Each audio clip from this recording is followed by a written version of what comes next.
Baik, Assalamualaikum warahmatullahi wabarakatuh. Em, kita lanjutkan kuliah kita ya. Kita masuk ke materi yang baru sekarang ya. Sebelumnya kita sudah membahas tentang osilasi ya. Kemudian ada osilasi harmonik sederhana, kemudian ada osilasi teredam, dan ada osilasi paksa ya. Dengan masing-masing memiliki solusi untuk geraknya ya, dari persamaan geraknya. Nah, kita lanjutkan materi selanjutnya, itu kita akan membahas yang disebut sebagai gaya sentral.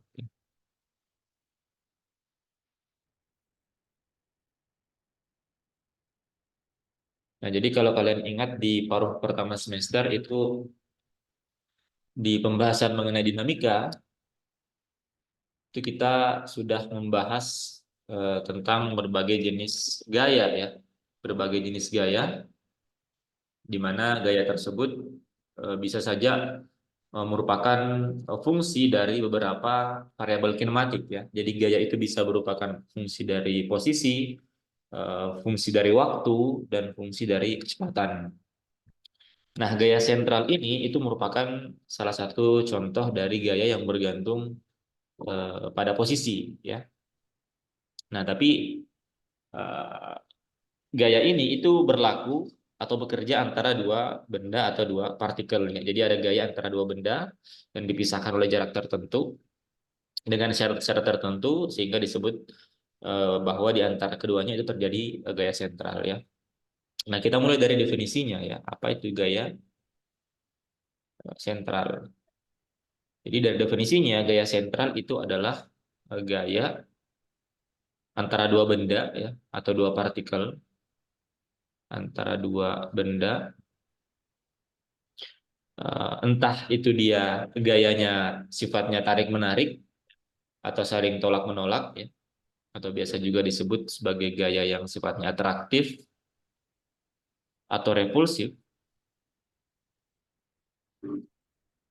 ya, bergantung kondisi yang diberikan ya pada kedua benda tersebut, di mana yang besarnya itu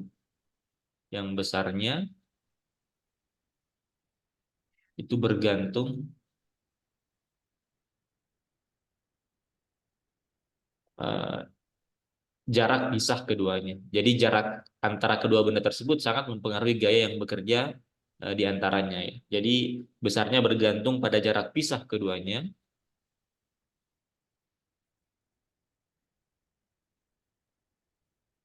dan arahnya, dan arah vektor gayanya ya, dan arah vektor gayanya itu dia sejajar dengan posisi relatif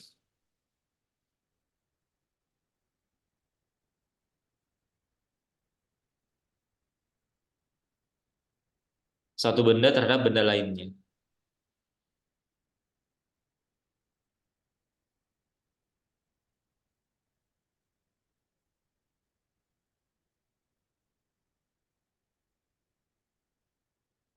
Atau gayanya itu dia bekerja di sepanjang vektor posisi antara kedua benda tersebut.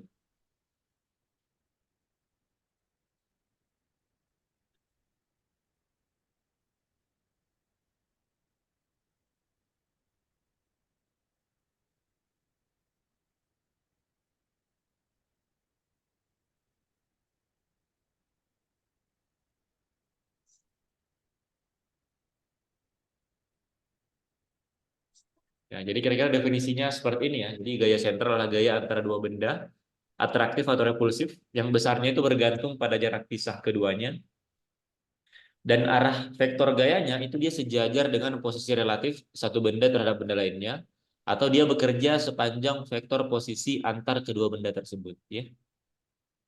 Atau lebih mudahnya kita bisa gambarkan ya. Jadi misalkan kita punya sistem koordinat di sini ya, pada bidang x, y misalkan. Kemudian kita punya dua partikel di sini ya. Sebut saja di sini ada M1, kemudian di sini ada misalkan M2 ya.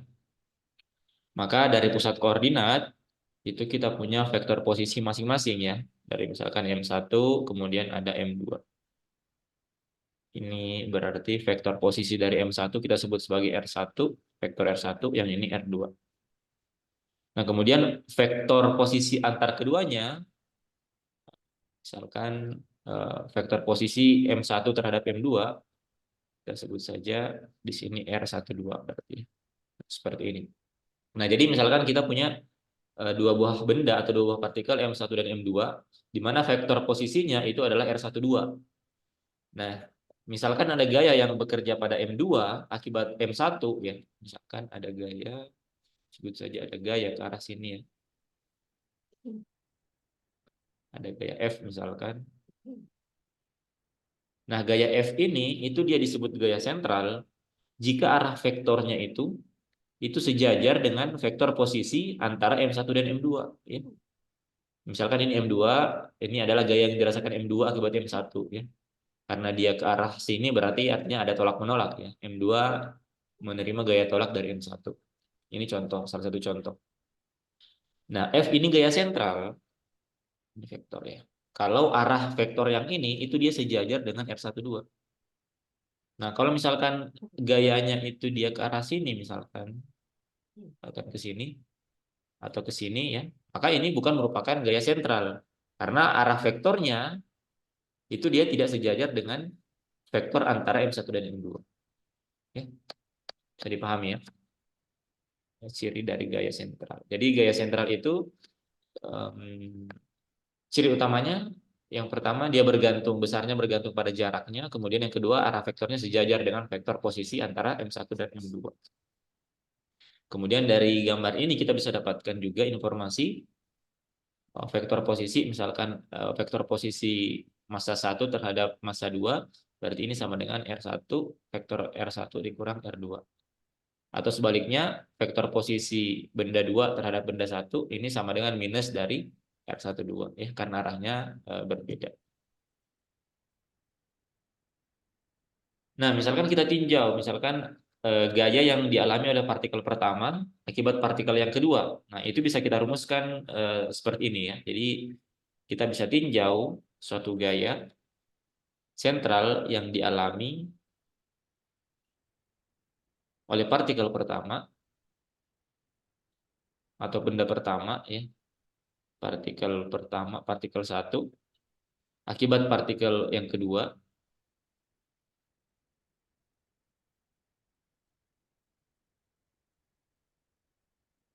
Kita bisa tuliskan bahwa F12 ini maksudnya gaya yang dirasakan oleh benda 1 akibat benda 2 itu sama dengan suatu besar gaya F misalkan, di mana F ini merupakan fungsi sembarang dan dia merupakan fungsi dari jarak R12 ya.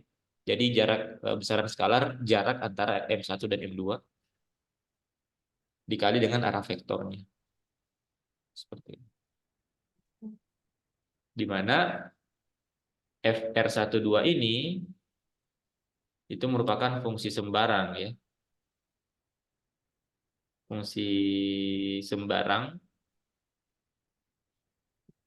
dari variabel jarak antara kedua benda tersebut.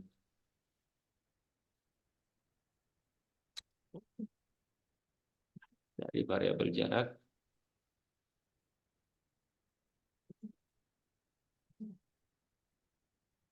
antara keduanya ya, antara kedua benda. Nah, nilai F ini, nilai besar gaya ini, besar gayanya itu dia bisa bernilai positif. Dia bisa bernilai positif jika dia tolak menolak. Jadi kalau positif besar F-nya maka kondisi gaya sentralnya itu dia sifatnya tolak menolak. Dan dia ketika nilainya negatif maka dia tarik menarik.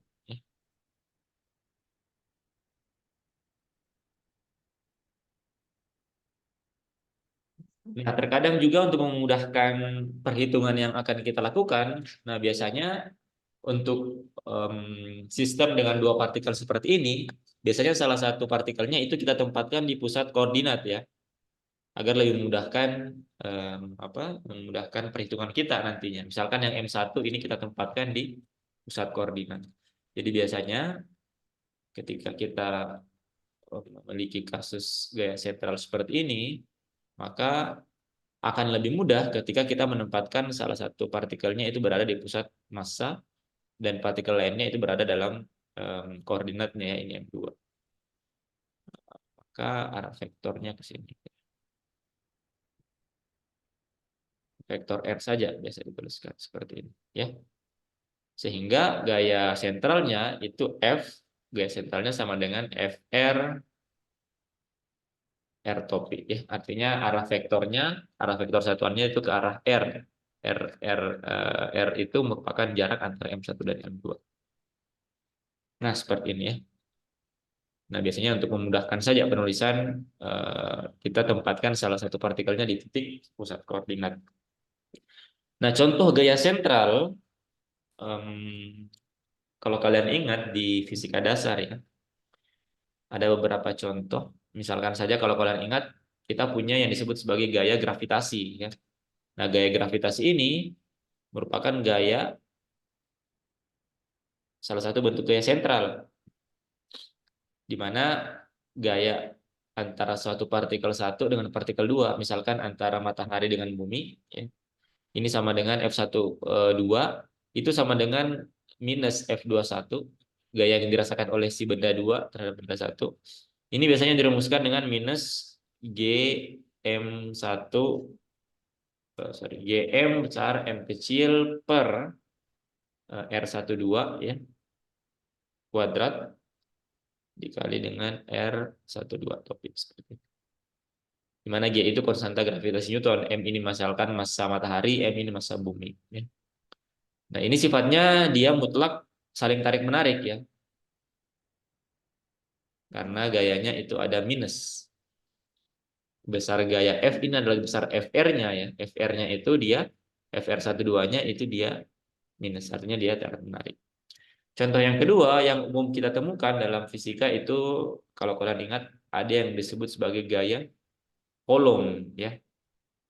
Di mana F12-nya atau gaya yang dirasakan oleh partikel satu akibat atau muatan satu dari akibat muatan dua itu sama dengan minus F21.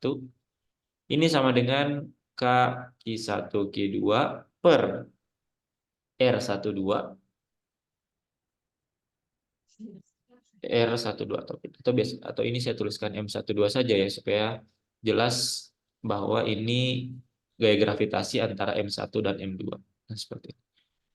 Nah, kalau yang ini itu besar gayanya, bentuk gayanya apakah dia tolak menolak atau tarik menarik itu bergantung nilai muatannya ya. Jadi bergantung muatan. Kalau yang di atas tadi otomatis gaya gravitasi itu dia tarik menarik ya. Karena gaya FR-nya itu negatif. Bergantung muatannya. Kalau muatannya beda, Q1 Q2, satu minus satu positif, artinya FR-nya akan sama dengan negatif ya, minus. Artinya kalau muatannya beda dia akan tarik menarik, kalau muatannya sama dia akan tolak menolak. Ya. Nah, jadi ini kira-kira definisi dari gaya sentral ya. Mana gaya sentral itu gaya antara dua buah benda, di mana arah gayanya itu sejajar dengan vektor posisi antara kedua benda tersebut. Nah, kemudian hal penting lain yang harus kita ketahui adalah karakteristik dari gaya sentral ini. Apa sifat dari gaya sentral ini? Karakteristik dari gaya sentral. Yang pertama, bahwa dalam gaya sentral ini itu tidak ada torsi. Tidak ada torsi. Atau kita tuliskan sigma tau-nya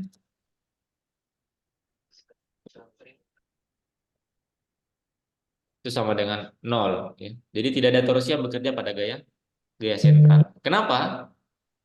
Nah, kita bisa jabarkan, kita tahu di fisika dasar, tau itu sama dengan hasil perkalian silang atau cross product antara vektor posisi dengan gayanya ya. Nah, ini kalau kita uraikan vektor satuannya, maka ini kan sama dengan R topi dicrosskan dengan F. Arah dari F-nya berarti arah gaya sentral itu dia sejajar dengan vektor posisi dari antara dua benda tersebut. Artinya vektor posisi dari F ini dia juga R topi. Nah, kemudian RF-nya bisa dikeluarkan karena dia besaran skalar, berarti RF dikali dengan R topi cross R topi. Nah, secara matematis, perkalian silang antara vektor satuan yang sama itu akan sama dengan 0. Ini akan sama dengan 0. Karena ini kan R cross R itu kan sama dengan apa? R dikali R sin sudut antara keduanya ya. Kalau sudutnya 0, artinya dia berimpit, ini kan R cross R itu kan besar R kali besar R sin sudut antara keduanya. Kalau dia berimpit, artinya tetanya sama dengan 0. Kalau tetanya sama dengan 0, artinya perkalian crossnya antara R topi dan sorry itu dia akan sama dengan 0 ya. Sehingga di sini sigma taunya sama dengan 0. Sorry, taunya sama dengan 0. Nah, apa konsekuensi ketika torsinya sama dengan 0? Yang terjadi adalah konservasi momentum sudut.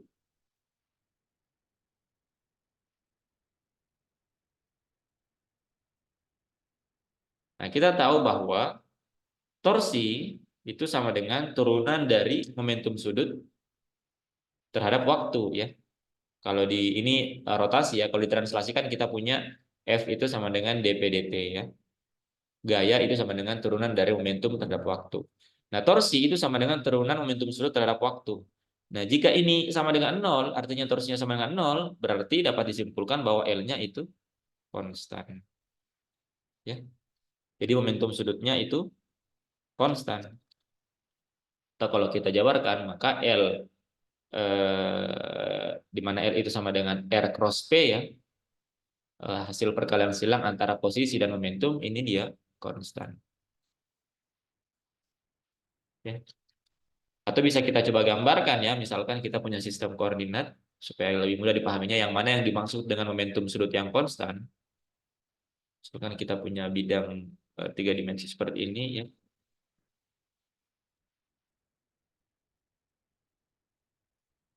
Nah, kemudian kita punya partikel di sini ya, di mana dia bergerak karena pengaruh gaya sentral, artinya dia bergerak melingkar ya. Eh, Sebut saja kita sebentar ini. Nah, ini misalkan dia bergerak melingkar ya. Ini sumbu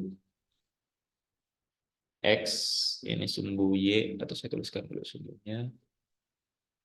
Ini sumbu X, ini sumbu Y, ini sumbu Z ya. Nah, misalkan si partikel ini dia bergerak melingkar di sepanjang bidang XY ya. Di sepanjang garis putus-putus ini misalkan. Seperti ini. Ya. Misalkan ada partikel dia bergerak melingkar di bidang XY. Misalkan partikelnya ada di sini ya. Ada di sini partikelnya. Nah, maka vektor posisinya itu dia akan ke arah sini ya. Vektor posisi dari partikelnya dari pusat koordinat berarti ke arah sini. Itu saya ganti warna saja. Sini. Vektor posisi dari partikelnya ya. Artinya kalau vektor posisinya ke sini, arah vektor momentumnya itu dia akan selalu berimpit dengan titik di mana partikel itu berada ya. Maka otomatis dia akan selalu tegak lurus dengan R ya. Maka kita akan dapatkan bahwa vektor momentumnya itu dia ke arah ini arah vektor momentumnya ya. Jadi kalau misalkan partikelnya di sini, maka arah momentumnya akan ke sana ya. Kalau partikelnya ada di sini, maka arah momentumnya akan ke sini. Ketika ada di sini, akan ke sini ya. Jadi dia arah vektor momentumnya dia akan selalu berubah karena geraknya gerak melingkar ya. Nah, di sini kita lihat bahwa ketika apa yang dimaksud dengan konstan itu artinya ketika si partikel ini bergerak di sepanjang orbit ini ya, di sepanjang lintasannya, maka arah dari momentum sudutnya itu akan selalu ke arah sumbu Z ya. Berarti arah momentum sudutnya itu akan selalu ke arah sumbu Z kan. Sini.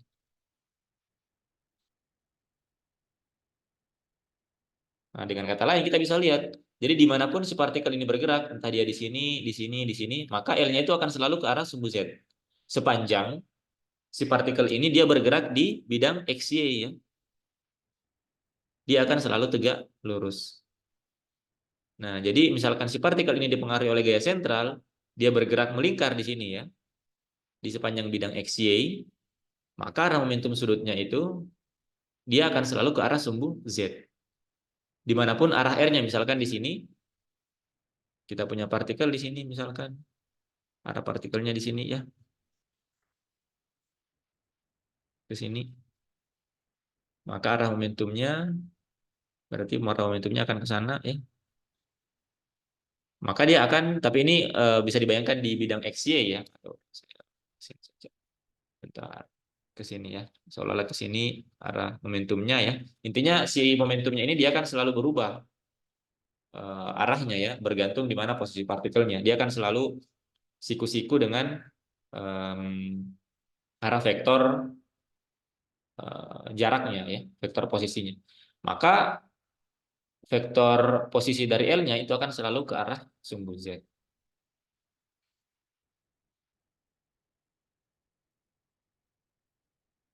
Seperti ini, ya. Nah, ini disebut sebagai em, momentum sudutnya itu selalu konstan. Nah, jadi dari sini juga bisa kita simpulkan bahwa bidang lintasannya itu dia harus konstan. Bidang lintasan yang dilalui oleh partikel ketika dipengaruhi oleh gaya sentral itu dia harus konstan. Di bidang, misalkan contoh di sini di bidang XY, ya. Bidang lintasannya konstan. Nah, seperti itu ya kira-kira. Jadi, eh, konsekuensi pertama dari karakteristik dari gaya sentral, yaitu tidak adanya torsi, maka mengakibatkan adanya konservasi momentum sudut. Artinya momentum sudutnya itu dia kekal, ya. Momentum sudutnya kekal, ya. Kita sudah tunjukkan melalui rumusannya seperti ini. Ketika taunya 0, maka DLDP-nya 0, L-nya konstan. Juga melalui plot seperti ini, kita gambarkan misalkan si partikel bergerak dalam bidang XY, vektor posisinya kita uraikan, vektor momentumnya kita uraikan. Nah, R cross Pak, P-nya, tapi Pak, ya, izin bertanya, ya silakan. Pak Tabe ini gaya momentumnya ada ketentuan sudutnya berapa dia setelah R ke kiri ke apa ke atas begitu Pak? Yang ini, Iya Pak, momentum sudutnya, ada ketentuan sudutnya atau bagaimana? dia akan selalu kalau misalkan si partikelnya itu dia bergerak di bidang XY, maka dia akan selalu ke bidang Z ya. Kalau misalkan kalian ingat cross product ya, eh, ini ya. Kalau kalian ingat vektor satuan, misalkan I cross J itu akan menghasilkan K ya. Artinya dia akan, kalau misalkan ini adalah vektor satuan dari si posisi, ini vektor satuan dari momentum, maka vektor posisi dari besaran hasil cross produknya itu akan selalu ke arah K ya. Atau misalkan yang J cross K, maka ini sama dengan I. Kalau dia tadi sama arah vektornya ya, misalkan I cross I, maka dia akan sama sama dengan 0 ya. Sebaliknya kalau yang dot product ya, kalau produk itu beda beda lagi. I dot I maka dia hanya dia yang akan memiliki nilai ya. Kalian bisa coba review kembali materi di perkalian vektor ya. Jadi vektor perkalian silang antara vektor dengan arah yang berbeda akan menghasilkan arah vektor yang lain ya. Tapi perkalian vektor dengan arah vektor satuan yang sejenis dia akan sama dengan 0. Kalau tidak salah ada lingkaran-lingkaran seperti ini ya biasanya untuk memudahkan. Jadi I cross J akan sama dengan K, J cross K akan sama dengan I cross K akan sama dengan minus J, dan seterusnya ya. Artinya ketika di sini kita lihat vektor R-nya itu ke arah sini, vektor P-nya ke arah sini ya. Ini ke arah bidang ini ke arah sini, dan ini tegak lurus ya. Maka dia akan menghasilkan arah vektor satuan untuk momentum sudutnya, itu dia tegak lurus ke atas ke arah sumbu Z. Ini ke arah sumbu apa? Ke arah sumbu ini ke arah sumbu ini, dia akan ke atas, otomatis ke atas ya. Perkalian cross product. Jadi dari perhatikan hubungan yang ini ya. Jadi R cross P, jika R dan P itu dia tegak lurus, misalkan dalam bidang XY, maka dia akan menghasilkan momentum sudut dengan arah vektor ke arah sumbu Z. Bisa dipahami? Iya Pak, makasih Pak. Oke. Nah, jadi itu konsekuensi yang pertama ya, akibat sifat dari tidak adanya torsi pada gaya sentral, maka yang diakibatkan oleh arah vektor dari vektor posisi dan gayanya itu dia searah, maka mengakibatkan momentum sudutnya itu kekal. Ya. Bisa dilihat dari penurunan secara matematik di sini dan di sini dari gambar ya. Kita uraikan vektor posisi R-nya, kemudian kita uraikan vektor momentumnya, maka dia akan menghasilkan vektor posisi dari vektor momentum sudut itu selalu ke arah semu Z. Jika R dan P-nya pada bidang X. Nah, konsekuensi yang kedua, karakteristik yang kedua, gaya sentral itu dia sifatnya konservatif. Ya. Sifatnya konservatif. Artinya, ketika gaya sentral itu sifatnya konservatif, maka akan ada suatu potensial V misalkan sebagai fungsi R sedemikian, sehingga gaya sentral itu bisa dinyatakan sebagai gradien dari potensial tersebut. Ya. Jadi bisa kalian coba lihat lagi di vektor ya, perkalian vektor. Saya kira di Fismat sempat dibahas mengenai eh, gaya konservatif ya, atau sebentar. Atau mungkin kalian, saya sempat bahas di paruh pertama semester, kalian coba bisa lihat di materi tentang kekekalan energi ya. Di pembahasan pertemuan 7 atau 8, kalian bisa coba cek videonya. Itu pembahasan mengenai konservasi energi. Nah, ketika suatu gaya itu sifatnya konservatif, maka akan ada suatu potensial tertentu di mana gaya sentral itu bisa dinyatakan sebagai minus gradien dari potensial tersebut. Ya. Nah, karena ini hanya bergantung terhadap posisi R, maka nabla di sini itu hanya merupakan em, turunan terhadap R saja ya. Berarti bisa kita tuliskan D minus dV R dr pada arah vektor satuannya vektor vektor satuan R ya seperti ini. Nah, itu konsekuensi yang kedua. Jadi ada ada dua karakteristik dari gaya sentral. Pertama, dia tidak memiliki torsi. Torsinya sama dengan nol. Konsekuensinya ada konservasi momentum sudut. Dan yang kedua, gaya sentral itu sifatnya konservatif, sehingga ada suatu potensial sedemikian sehingga gayanya itu bisa dinyatakan sebagai minus gradien dari potensial tersebut. Nah, selanjutnya kita akan tinjau bagaimana gerak dari suatu partikel yang dipengaruhi oleh gaya sentral.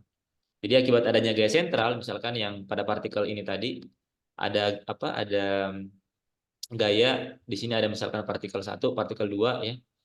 Maka akibat gaya sentral tersebut, maka akan ada gerak yang terjadi pada partikelnya ya. Misalkan partikel 2 ini akan bergerak akibat gaya sentral yang diakibatkan oleh partikel 1. Maka selanjutnya kita akan bahas bagaimana persamaan geraknya. Persamaan gerak akibat gaya sentral. Ya. Bagaimana gerak benda dipengaruhi oleh gaya sentral. Nah, biasanya di sini kita meninjau gerak pada gaya sentral itu kita menggunakan koordinat polar ya, agar lebih memudahkan. Karena kita punya gaya itu bergantung terhadap posisi R ya. Nah, biasanya itu kita gunakan koordinat polar. Jadi kita tinjau gerak benda dalam koordinat polar. Dalam koordinat polar.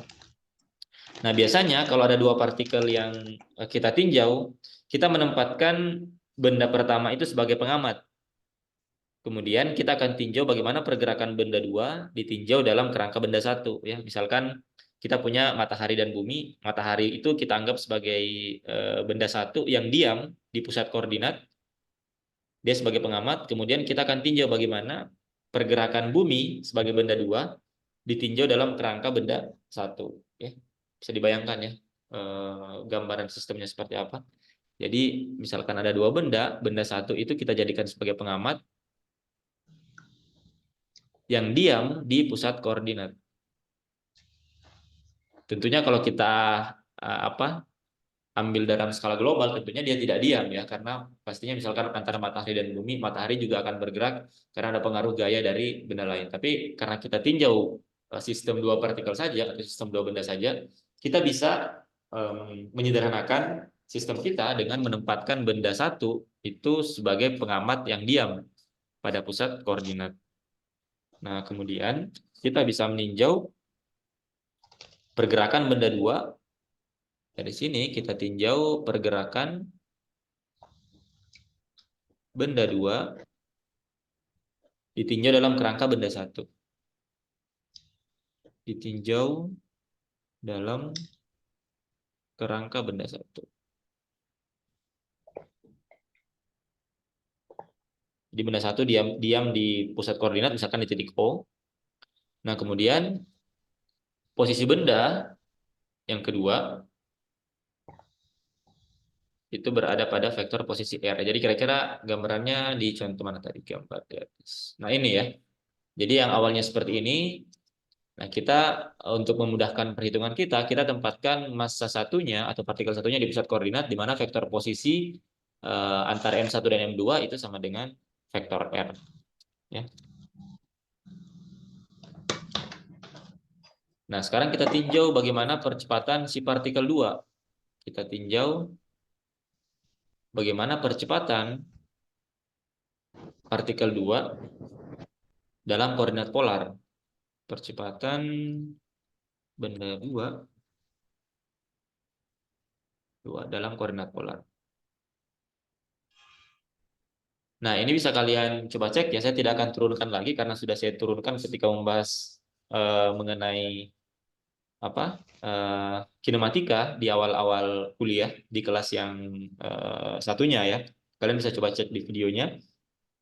Di situ kita turunkan bagaimana percepatan benda dalam koordinat polar ya, untuk kasus dua dimensi. Nah, saya langsung saja tuliskan, nanti silakan dicek bagaimana penurunannya ya. Jadi dalam koordinat polar percepatan itu sama dengan r double dot dikurang r theta dot kuadrat r topi ditambah dengan theta double dot r ditambah 2 r theta dot topi ya. Nah, ini sebenarnya didapatkan dari sini ya, dari dalam koordinat kita turunkan dari koordinat Kartesian. Kita punya x dot x topi ditambah dengan y dot y topi ya. Kemudian tinggal kita cari x dot dalam koordinat polar seperti apa, x topi dalam koordinat polar seperti apa, y dot dan y topi dalam koordinat polar seperti apa. Penurunannya nanti akan kita dapatkan seperti ini ya. Di mana suku yang ini itu biasa disebut sebagai percepatan radial. Suku yang ini itu disebut sebagai percepatan tangensial. Atau biasa juga kita tuliskan secara sederhana, ini AR, R topi ditambah dengan ini A theta, theta topi. Jadi ini percepatan radial dan ini percepatan arah tangensial. Ya. Percepatan arah radial dan arah tangensial. Nah, perhatikan bahwa gaya sentral itu hanya ada pada arah radial saja. Gaya sentral hanya memiliki komponen radial saja ya. Dia tidak memiliki komponen tangensial. Jadi kalau kita perhatikan bahwa gaya sentral itu dia hanya punya komponen radial saja. Karena arahnya sejajar dengan arah radial. Komponen radial saja. Nah, kalau kita masukkan ke dalam persamaan Newton, kita punya persamaan Newton sigma F sama dengan MA ya. Maka F di sini yang bekerja hanya gaya sentral. Nah, kita punya gaya sentral itu adalah FRR topi ya, seperti ini. Nah, dia hanya bekerja pada arah radial saja. Ini akan sama dengan M dikali dengan ini ya. Dikali dengan AR, R topi ditambah dengan A theta, theta topi. Nah, sehingga kalau kita bandingkan kedua ruas ini ya, maka suku yang ini akan sama dengan suku yang pertama, sedangkan suku yang ini itu harus sama dengan 0. Karena dia tidak punya komponen gaya yang arah tangensial ya. Maka dari persamaan ini, dari persamaan Newton, kita akan dapatkan bahwa FR itu akan sama dengan MAR ya. Jadi besar FR ini sama dengan MAR. Koefisien di depan R topik. Atau sama dengan M dikali dengan R double dot dikurang R theta dot kuadrat. Ini kita sebut persamaan satu. Nah, kemudian yang kedua, itu MA theta itu harus sama dengan 0 ya. Karena tidak ada suku di ruas kiri yang mewakili arah tangensial. Maka ini sama dengan 0. Maka ini akan sama dengan M R theta double dot dikurang 2 R dot theta dot. Ini kita sebut persamaan 2. Ya. Nah, pergerakan dari si partikel tadi, partikel M ini ya. Jadi partikel M ini adalah benda duanya ya. Itu kita dapatkan dengan memecahkan dua buah persamaan ini. Jadi dengan memecahkan dua persamaan dari persamaan Newton, kemudian kita masukkan percepatannya. Nah, dengan kita pecahkan, ini kita bisa melihat bagaimana pergerakan benda tersebut. Jadi pergerakan benda itu kita dapatkan dengan memecahkan solusi dari persamaan 1 dan 2. Jadi kita akan cari bagaimana R-nya ya sebagai fungsi dari waktu, atau R sebagai fungsi dari theta, atau theta sebagai fungsi R, atau theta sebagai fungsi. Jadi intinya variabel R dan theta ini itu menggambarkan bagaimana gerak si partikel tadi, si partikel M ya. Nah, untuk mengetahui bagaimana bentuknya, bentuk persamaannya, kita harus memecahkan persamaan 1 dan 2 ini. Ya. Oke, karena waktunya sudah habis ya, maka materi hari ini cukup sampai di sini. Jadi kita baru melakukan perkenalan terhadap gaya sentral, kemudian karakteristik dari gaya sentral tersebut. Kemudian kita baru mulai untuk meninjau bagaimana persamaan gerak dari partikel atau benda yang dipengaruhi oleh gaya sentral. Ya. Oke, materi hari ini cukup sampai di sini dan akan kita lanjutkan di pertemuan selanjutnya.